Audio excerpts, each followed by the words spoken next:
Happy Independence Day, America.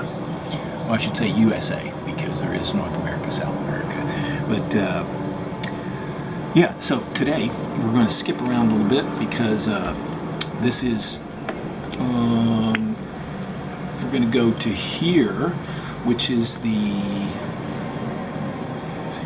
fourth subsection of why do we do that?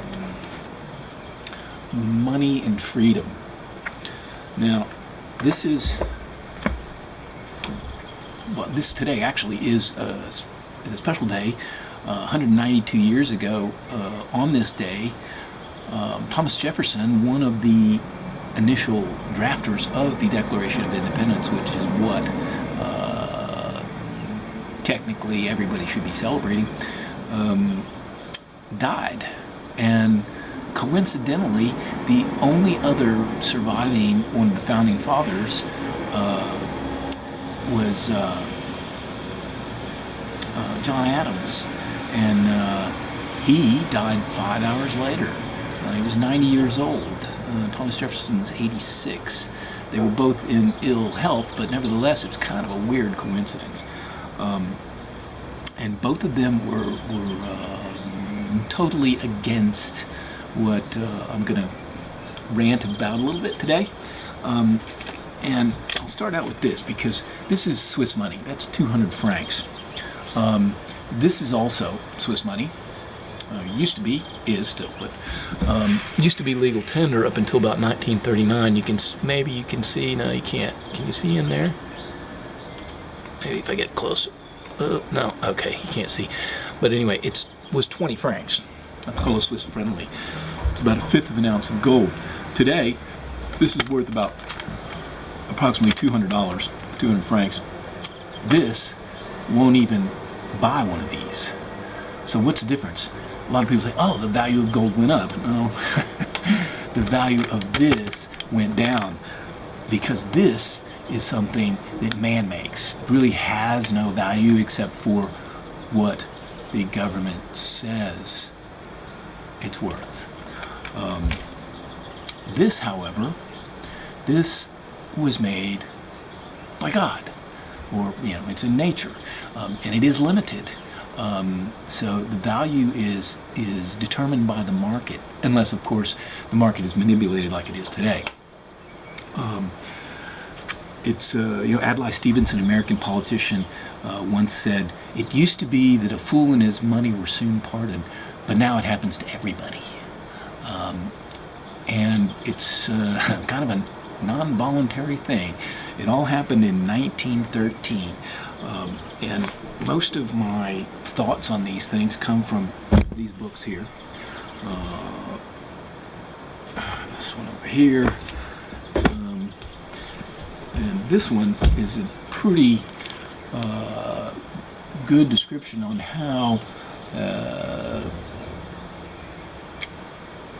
the general population, the U.S., was misdirected by the political party of that era that did this into establishing a national bank, what Thomas Jefferson and John Adams were totally against. And this is basically what has happened since. So we're back to what has happened, and this is probably my favorite book on that particular subject. It's by Murray Rothbard. What has the government done to our money? It's not a technically difficult book. It's very good. Everybody should read this. But this is basically what happens. You go out, and let's say, just coincidentally, the income tax was started at the same time as the Federal Reserve. So this is what happens. You go out and you earn, $5. Okay. The government says you can keep the ones that are facing up. Okay. And so you go, well, what chance do I have? I'm going to have to work 2 I'm going to have to work 4/5 of my life just to pay the government. And anyway, a few years pass, and a new government comes into effect, and they say, well, no, that's not correct. It's actually all our money, and it's all back to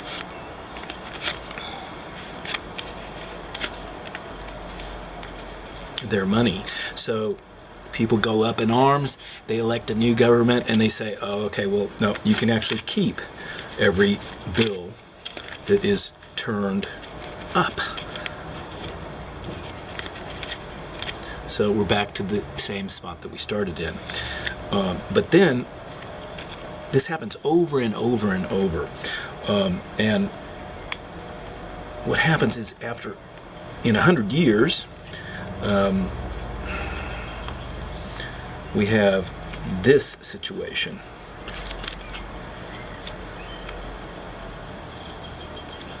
All the money has been turned into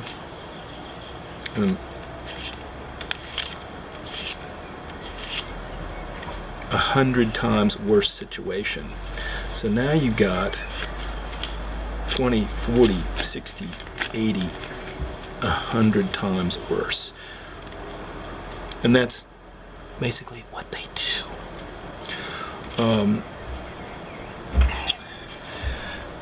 There's a famous banker, Rothschild, that once said, give me the power over the money supply, and I care not who makes the laws. So it is a very, very incredibly influential part of our dependence on government.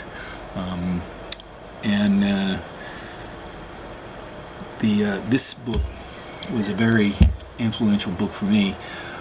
Early on, I think I read this in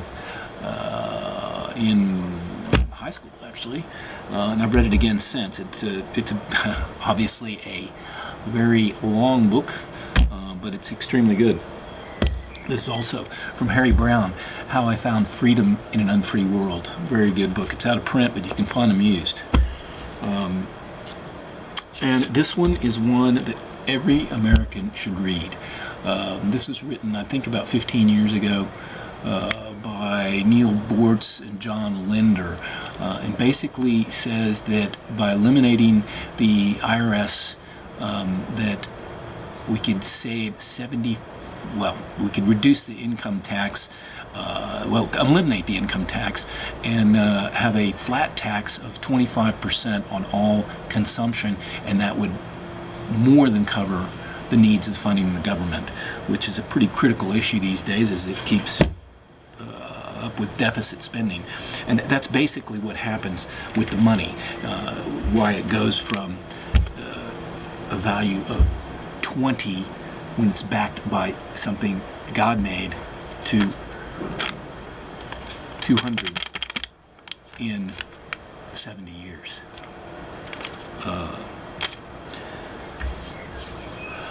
So today, actually, I'll segue into something in here.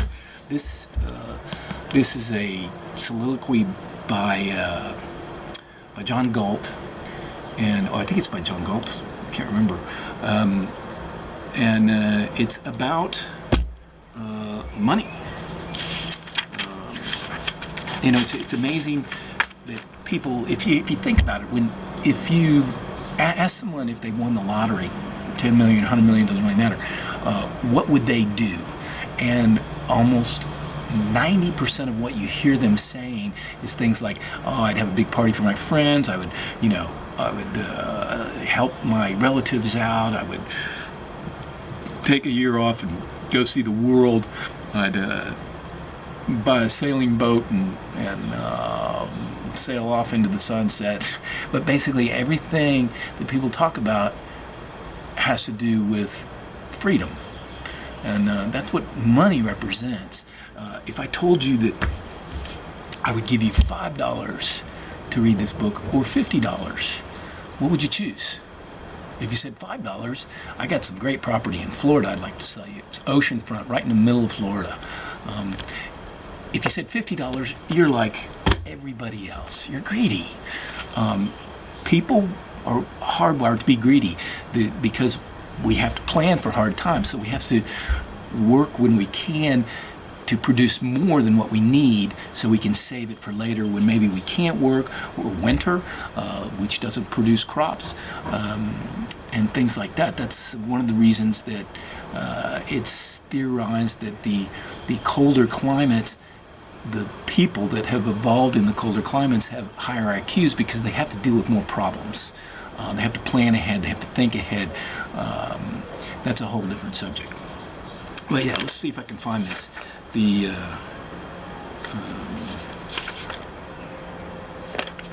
it is. Those pieces of paper which should have been gold are a token of honor, your claim upon the energy of the men who produce. Wealth is the product of a man's capacity to think.